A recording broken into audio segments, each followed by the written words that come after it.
Tu t'appelles comment? Nadia. Nadia, bah bienvenue Nadia. Tu es dans ton état normal? C'est bien d'en douter déjà, c'est cool. Quel est l'état normal? Qui sait? Qui Est-ce sait? qu'il y a un état normal? Est-ce qu'il y a un état normal? Ce qui est, en tout cas, il y a un état auquel on se réfère d'habitude. Voilà. Par exemple, tes amis, ils te connaissent dans un état. Voilà. Mais par exemple, si tu bois quelques verres de vin, ils vont se dire t'es pas normal. Donc, Il y a de fortes chances. il y a de fortes chances. Bah, avec l'hypnose, c'est pareil. C'est vrai que l'analogie est intéressante en plus parce que état non ordinaire, ça veut dire quoi? Ça veut juste dire qu'on n'est pas habitué à le vivre et puis qu'on ne le connaît pas trop, cet état-là. Donc on peut jouer sur différents états comme ça. Mais tous les états sont intéressants. En plus, en hypnose, on va quelquefois travailler sur des états qui sont très présents, hyper présence, hyper lucidité. C'est très beau ces états-là. Une sorte d'hyper connexion à tout. Puis parfois, on travaille sur des états au contraire de lâcher, d'absence, où on se dégage un petit peu de tout ça. C'est très varié. Donc toi, tu disais qu'on a choisi pour toi. D'accord.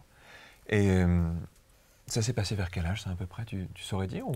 Dès la naissance. Dès la naissance, d'accord. Ok. Et toi, si tu avais pu choisir, tu sais ce que tu aurais fait ou pas? Oui. Oui. Et si là, maintenant, tu pouvais choisir, est-ce qu'il y aurait possibilité d'accueillir quelque chose qui n'a pas encore eu sa place pour l'instant dans ta vie? Ce serait compliqué. Ça serait compliqué. D'accord. Du coup, si le but n'est pas d'accueillir quelque chose, est-ce qu'il y aurait la possibilité d'apaiser ce qui se passe à l'intérieur de toi par rapport à ça? Ce serait bien. Ça serait bien. Est-ce que ça, déjà, ça serait quelque chose de positif pour toi? Ce serait pas bien. Ça serait pas mal. D'accord. Est-ce que tu as l'impression qu'avec le temps, comme ça, du coup, il y a des émotions qui sont liées à ça? Il y a peut-être de la colère, peut-être de la tristesse, peut-être de la nostalgie, des choses comme ça? Ouais. Est-ce que si on allait voir un petit peu ces émotions, est-ce que ça serait l'occasion de les laisser peut-être s'exprimer d'une certaine façon, et puis peut-être, si elles sont un peu trop présentes, un peu trop importantes, de laisser s'apaiser aussi tout doucement? Pourquoi pas? Pourquoi pas? Ce moment qu'on va passer ensemble, tu sais, ça va être juste une étape vers quelque chose. Peut-être que ça donnera envie d'aller plus loin, peut-être que ça sera très bien comme ça. Mais en tout cas, dis-toi que tout ce que tu vas apprendre là, non seulement tu vas pouvoir le réutiliser, que si à un moment donné tu dis bah ça me convient pas, tu peux toujours revenir en arrière. Ce n'est que de l'exploration. L'idée, c'est de comprendre qu'en fait, on est capable de vivre plein de choses intérieurement. Et si ça nous plaît, on les ramène dans notre réalité, ces choses-là. On passe de l'imagination à quelque chose de plus concret. Puis si ça ne nous plaît pas, c'est juste une expérience. Comme ça, on est sûr que tout est très sécurisé par rapport à ça. C'est OK pour toi? D'accord. On va se mettre debout pour cette expérience. J'aime bien faire de l'hypnose debout, parce que déjà, c'est pareil, hein, dans les clichés de l'hypnose, il y a l'idée qu'on va être allongé, confortable. Et à l'époque, dans mon cabinet, j'avais une super, comment ça s'appelle, une méridienne, vous savez, les sièges qu'on imagine même un peu dans les films, dès qu'il y a une séance d'hypnose ou une séance de psychanalyse, on imagine la personne dans cette espèce de fauteuil allongé, comme ça, où elle va se reposer. Et donc, je mettais ça dans mon cabinet, puis j'avais deux chaises un peu comme celle que vous avez là. Alors les gens se précipitaient vers l'endroit où... Non, ça c'est pour moi, entre les séances. Parce que c'est pas du sommeil, donc on va pas endormir les gens, on veut qu'ils vivent une expérience vivante, en fait. Il n'y a rien de plus vivant que l'hypnose, je pense. On ne pourrait pas se qu'inverser par rapport aux idées qu'on s'en fait. Il y a une chose que j'aime bien, parce que l'étymologie d'hypnose, c'est hypnose, sommeil, etc. Mais c'est intéressant parce qu'on pourrait avoir un point de vue légèrement différent et se dire qu'hypnose, quand on regarde qui c'était, comme la représentation antique d'hypnose, c'était celui qui restait vigilant. En fait, hypnose, c'est celui qui restait réveillé quand tout le monde dormait. Et j'aime bien cette idée-là, en fait. Peut-être qu'on est hypnotisé en permanence par nos pensées, nos habitudes. Peut-être qu'on déshypnotise les gens, plutôt, en fait. C'est-à-dire qu'on remet de la vigilance, on remet de la lucidité. C'est même ce que tu racontes à demi-mot, on a choisi pour toi. Il y a eu un conditionnement, il y a plein de choses qui se sont passées, et il y a des raisons sans doute à ça, et il y a plein de constructions autour de ça. Mais quelquefois, les gens se disent, tiens, je vis une vie qui n'est qu'une partie de ce que je pourrais vivre. Alors, je ne suis pas non plus dans l'idée qu'il faudrait développer toutes nos capacités, être le meilleur partout. On s'en fout de tout ça, hein. C'est juste être libre, hein. C'est pas plus que ça. C'est juste se dire, si j'ai envie de changer, si j'ai envie d'évoluer, je peux évoluer, je peux changer. C'est juste cette liberté-là, rien de plus que ça. Tu es prête? Tu vas te mettre dos à moi. Tu vas laisser les bras le long du corps. Je vais proposer de fermer les yeux d'un coup. Ce qui est une idée un peu bizarre, en fait, quand on y pense. Et j'aimerais que tu ne te concentres pas tout de suite sur la sensation de ton corps qui est déjà un peu attiré vers l'arrière. Parce que si tu te concentres tout de suite dessus, tu vas l'amplifier. Et parfois, quand on amplifie les choses et qu'on sent que le corps commence à être un peu déséquilibré, c'est bien de se dire que la personne derrière nous est capable de nous retenir. Comme ça, on se sent en sécurité.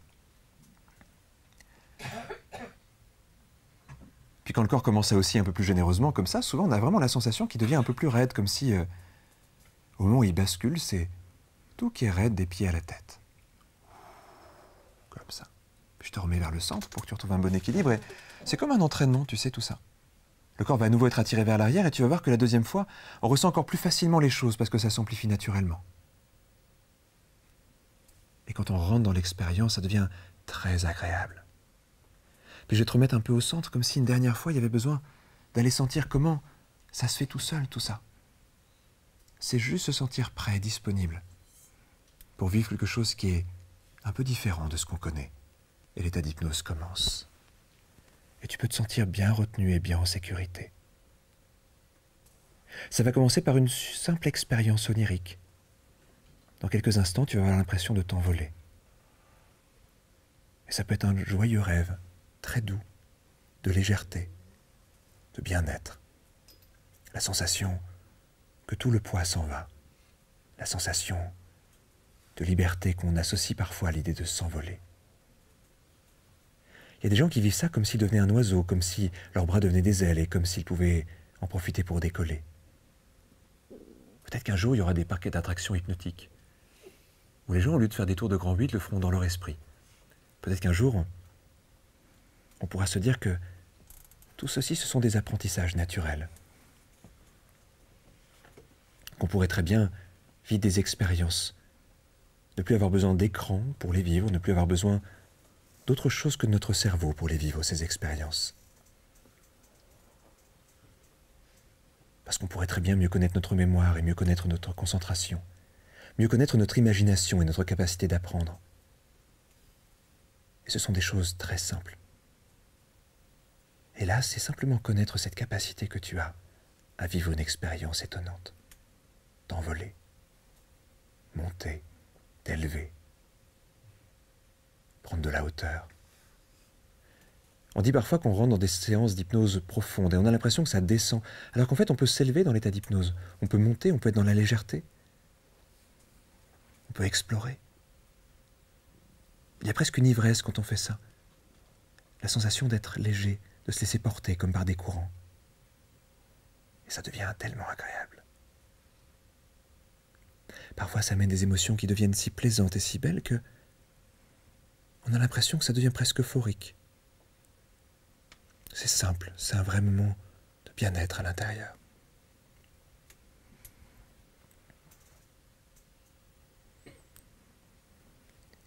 Je ne sais pas comment tu te représentes le temps.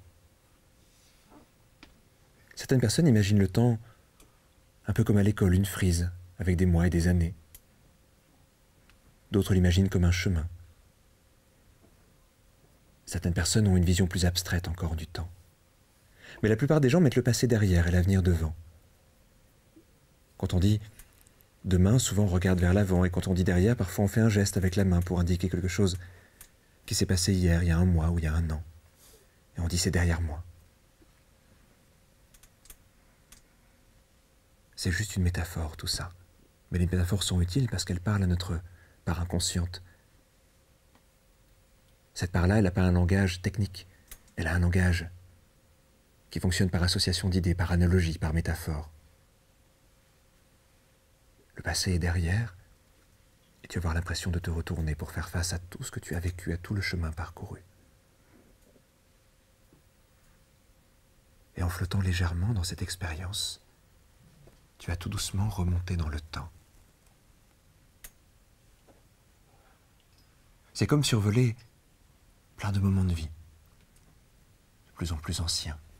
Survoler des moments que tu as vécus. Survoler des choses qui se sont passées, mais de loin. Et voir les années défiler à l'envers. Tu vas être attiré par un endroit du temps. Un endroit où une ancienne version de toi, celle que tu as été il y a très longtemps, a besoin de partager quelque chose avec celle que tu es devenue bien après. Un endroit où une rencontre va être possible entre toi et toi-même, entre toi d'aujourd'hui et toi du passé. Mais pour celle que tu vas rencontrer, tu seras un avenir, Parce que pour elle, ça sera le présent. Le temps défile. Et quand tu seras arrivé à cet endroit important, à cet endroit où il y a quelque chose à faire, alors le corps va être comme attiré vers l'avant. Et tu pourras juste sentir que tu arrives quelque part. Peut-être que des images vont venir comme ça. Peut-être qu'il y aura des sensations, mais dans cette expérience, tu vas rencontrer une ancienne version de toi, celle que tu as été.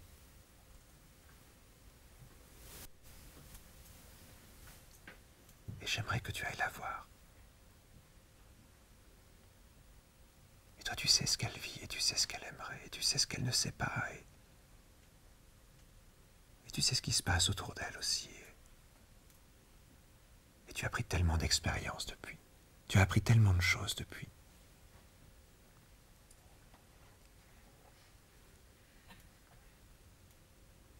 Alors j'aimerais que tu puisses simplement trouver les mots pour lui parler. Trouver un contact, une présence dont elle a besoin.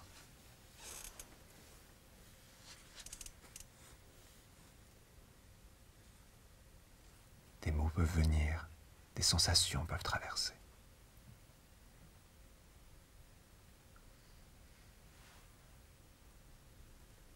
Et demande-toi qu'est-ce qu'elle a besoin d'entendre. Qu'est-ce qu'elle a besoin de savoir ou de ressentir.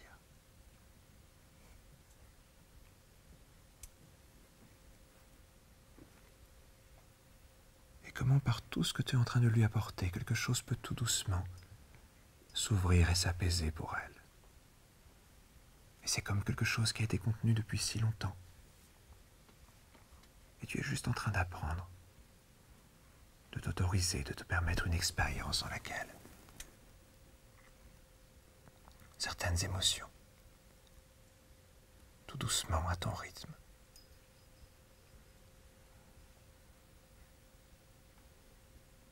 des choses qui étaient là, qui stagnaient, qui étaient en attente, pour elle et pour toi.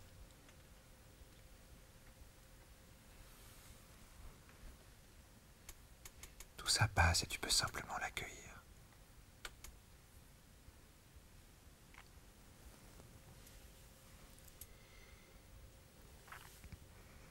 Comme si tu lui apportais ce que tu aurais rêvé qu'on t'apporte à son âge. Comme si tu lui disais ce que toi tu aurais eu besoin d'entendre.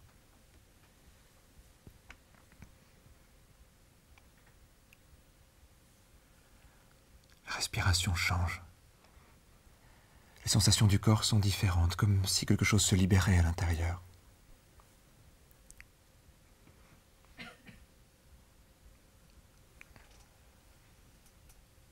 Et je ne sais pas jusqu'où tu vas avoir envie d'aller dans cette expérience, mais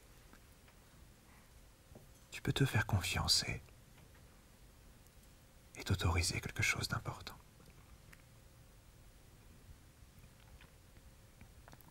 Tout en douceur.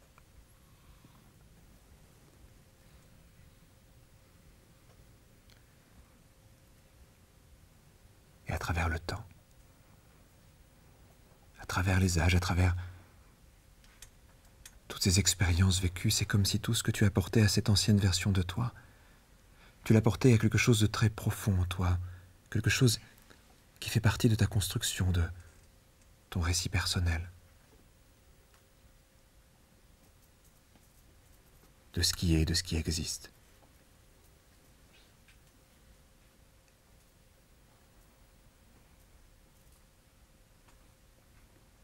Jusqu'au moment où il y aura comme un apaisement, comme une tension qui disparaît, comme un soulagement. Et à ce moment-là, tu retrouveras cette légèreté dans le corps.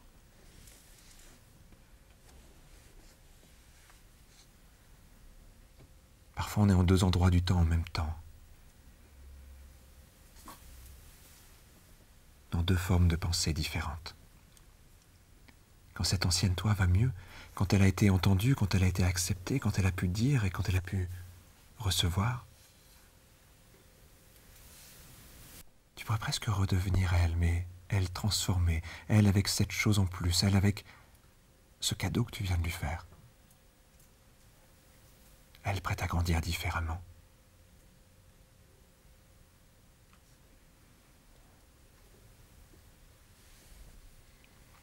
Et ça devient encore plus léger. Tellement léger. Et tu vas la sentir grandir, la sentir évoluer, la sentir passer les années, la sentir se développer. Mais c'est comme si ce cadeau que tu viens de lui faire, ce travail que tu viens d'effectuer, vient modifier quelque chose dans cette perception de toi. Juste ce qu'il faut. Juste ce qui convient pour toi.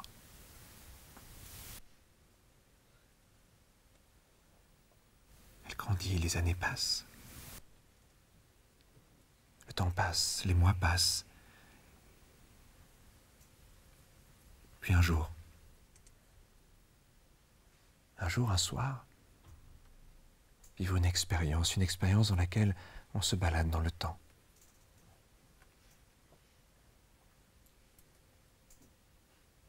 Il y aura comme une émotion à un moment donné, mais une autre émotion cette fois. Une forme de bien-être, de joie, quelque chose de très doux.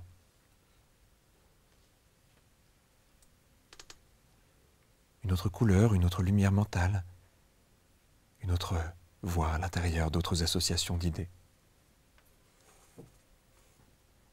Ce soir, quand tu prendras un temps pour te regarder, il y aura quelque chose de différent aussi dans le regard. Peut-être que dans le corps aussi, en te réveillant demain, il y aura comme quelque chose qui est un peu plus à sa place. Quelque chose de très simple, d'à peine perceptible peut-être au début, comme si tout était plus simple. Et c'est quelque chose que tu vas pouvoir explorer dans les prochains temps, juste à ton rythme. Et profiter de tout ce que ça permet et de tout ce que ça rend possible.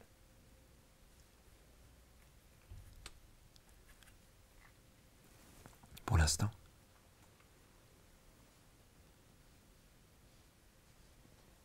je vais te proposer de repenser à quelque chose de très simple. La sensation d'être là, debout dans une pièce, les yeux fermés. La sensation de bras qui sont pas tout à fait posés, d'un corps qui n'est pas tout à fait stable. Parfois le corps est comme attiré vers l'arrière, n'est-ce pas? Un peu comme au début ou comme à la fin d'une expérience. Deux parties qui viennent presque se superposer.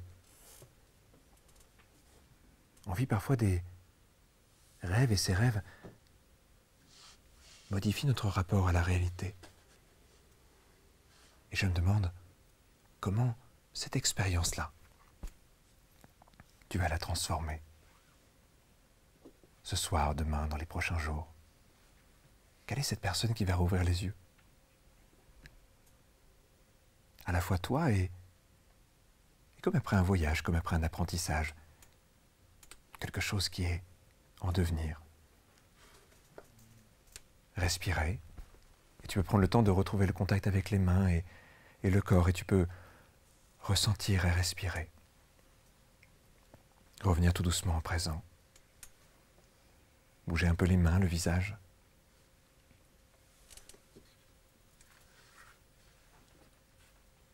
Et puis revenir en pleine forme.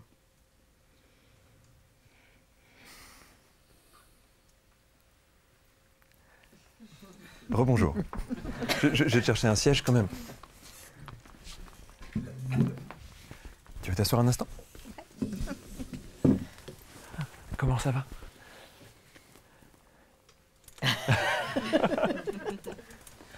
Ça va. Ça va? Est-ce que tu veux dire un peu ce que tu as traversé? Ce qui s'est passé pour toi?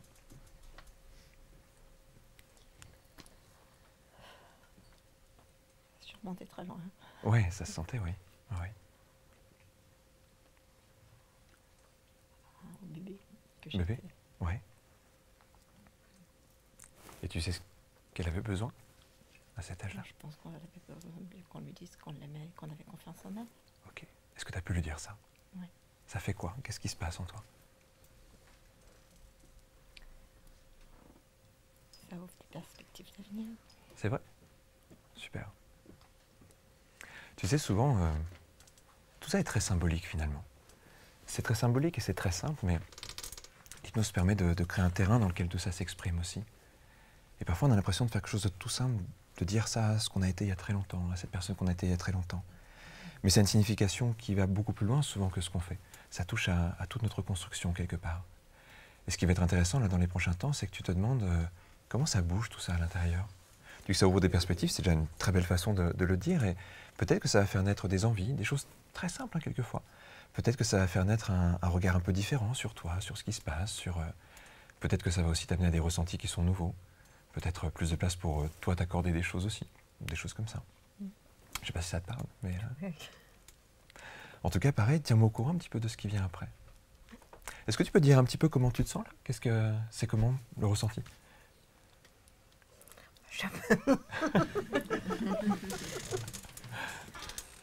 Ça risque de durer encore 2-3 minutes. Hein. Ouais.